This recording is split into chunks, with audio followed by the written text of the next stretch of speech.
Hey guys, how you doing? Ray here again. If you'd like to subscribe, it's Nitro Kyosho. Uh, I want to thank all my subscribers for all the nice comments and all the support in the last few videos with the FAA issues and the jerk in the flying field bothering us. We seem to have got that all squared away. We do the air hub link that I told you guys about for our own protection in case we get hassled. And we ended up moving to the other end of the field, and we've gone 2 times so far, and we haven't been hassled by this jerk anymore so far. So hopefully the helicopters are quieter down the other end of the field. He doesn't see our cars parked in the same place, and so far so good, but I'll keep you updated on that. But anyways, to the point here, this is the Goblin. This was originally the 380, which I switched over into the 420 when that kit came available. And it had about 255 flights on it, so I thought it was time to do an overhaul. So I'm just going to share some of that general information.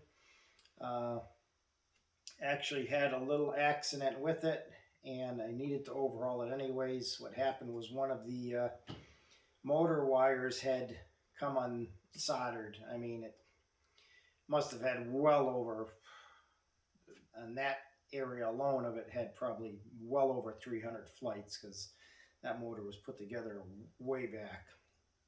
So with the heat and the high temperatures, you know, things like that could happen. But anyways, it fell, and really not much damage happened to it. It was just about 20 feet, and it just shut off power and dropped. So anyways, it was a good time to do what I needed to do. So let's get into that. In my opinion, at that many flights, you really should be, anything over 200, I was pushing it. You should start checking stuff just for to make sure everything is good. So what I did was I put a new motor belt, and I put a new tail belt. They could have gone longer. I believe they could have gone a little bit longer, but they're not that expensive, and it's preventive maintenance. Okay. So I did that. The next thing I did was, if you look in the manual, always check your manual. There's 2 bearings in the main bearing block here. Okay. One sits in the, I guess what you'd call the transmission, the metal aluminum frame, and then one is up inside of here. So I put 2 of those. You can get the, I believe those are actually, I think you have to get Sab Goblin 500, the bearings for that, and the tail also. So I replaced the 2 in the tail, which are very important. There's actually 2 in the pitch slider, 2 that you can replace. I put the new O-rings, the dampeners in the tail, and re-greased the thrust bearings. New dampeners in the head is very important. When they get old, that's when you start getting the slap. You can get boom strikes and stuff like that. Re-grease the thrust bearings. There's 2 per side in here that they give you, so be aware of that. There's like an O-ring, and then there's an actual like hard dampener that goes in there. Put a little light grease on the feather and shaft. I also replaced the links, the 3 links going from the swash to the cyclic servos. Those are important too. You don't want those getting old and loose and popping apart. And what else? What else did we do?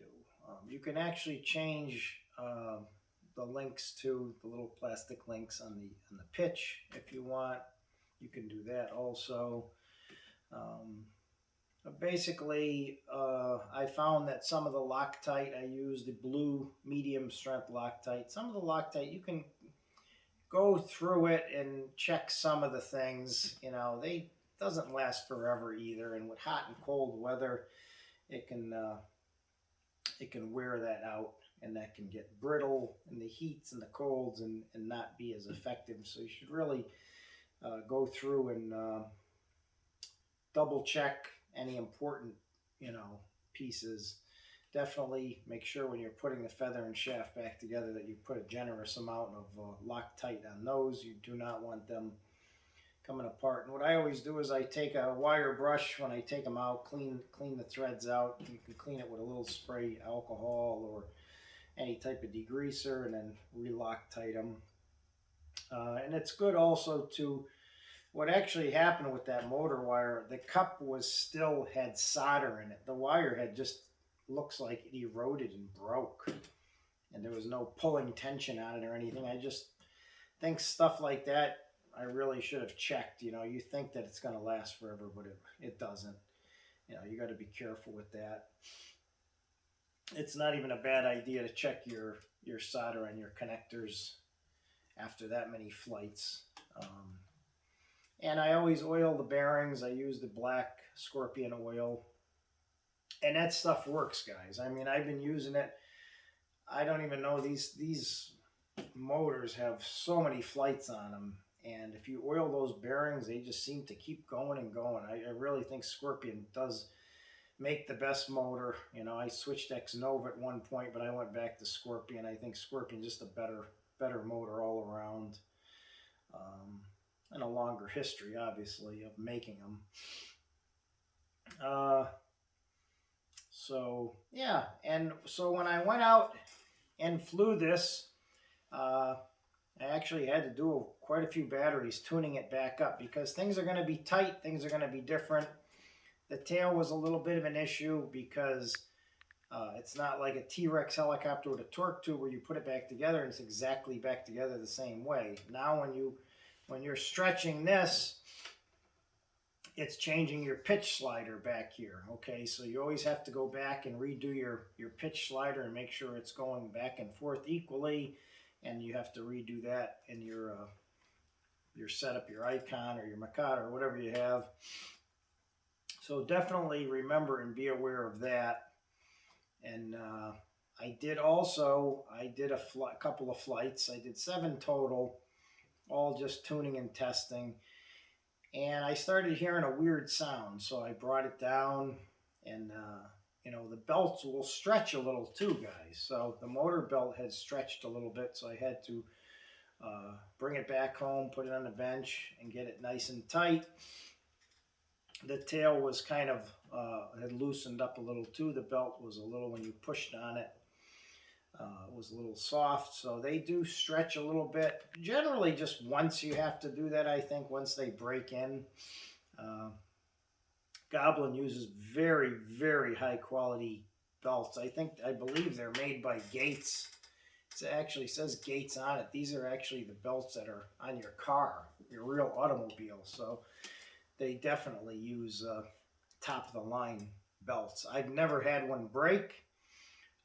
I just replace them after that many flights because it doesn't cost that much, and it's preventive maintenance. If you're going to do the bearings, you might as well do the belts. Why risk one breaking and causing a catastrophic failure,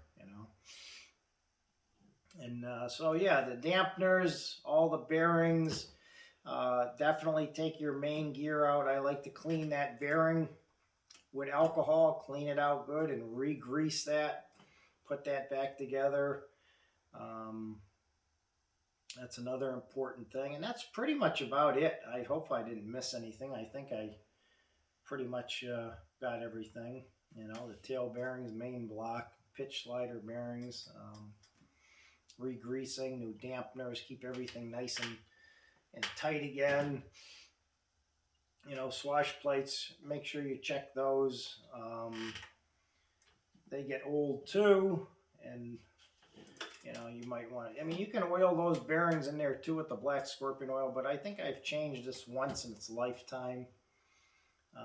But that's just some general basic maintenance and some tips to do some maintenance on these guys, and I hope that these videos continue to help you guys out there. And always hang on to your manuals, because when you're doing overhaul stuff, and it took about 2 hours to do everything.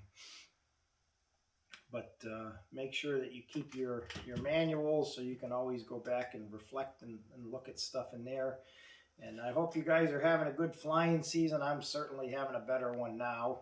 And I thank you for watching. I thank you for all your support. And I hope all you guys out there, you and your families, are healthy. Take care.